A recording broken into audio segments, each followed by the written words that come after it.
definitely we're smaller, but I think we're faster now, and we can still spread the floor. We spread the floor last year. We could shoot, but we could definitely shoot as good this year. So just faster and smaller this year, I'd say. I mean, the speed is there now, so all we got to do is just get in the weight room, get stronger, box out, get rebounds. That's key. Rebounds, mostly, I just say. I think like once we get the board, we're able to push it and just get out in transition, hit open shots. It's definitely pros and cons to it, but I think like as a team we'll be able to figure it out and just work through it. We'll be better off.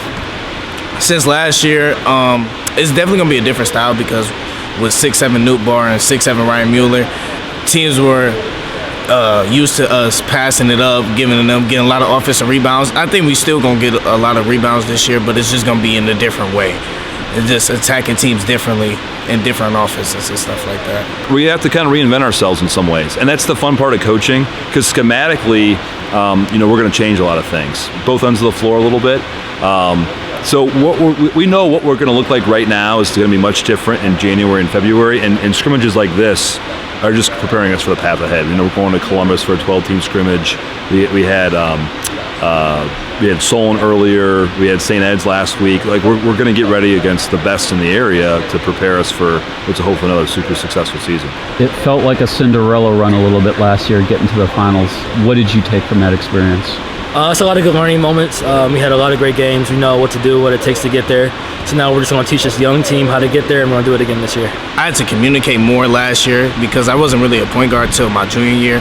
We had Dre Rogers my sophomore year, so stepping in that point guard role definitely made me talk more, especially just because I'm a senior now. I need to talk more, so just talking more.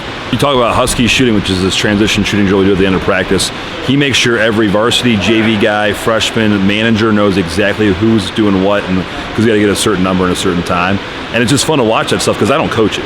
I tell them what they're doing, and I watch them lead and coach. And when you have a player-led team, it's so much better than a coach-led team. And I think we're starting to develop that. We were playing against us like third grade, so to see him from third grade to now, it's crazy to see how much of a more leader he is. He used to yell at me all the time for small things, but now he's just like, he's talking to me, so it's great to see the leadership in him.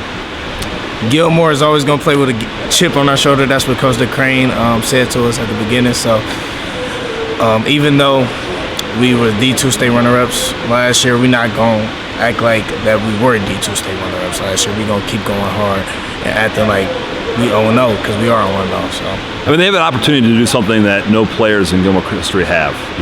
Whether it's district titles, wins, records on the individual scoreboard over there, the record board, I should say. And they know that, and I remind them all the time is, how special do you want to make this? Do you want to just be content with what you've already done, or do you want to continue to make things unbelievable here at Gilmour?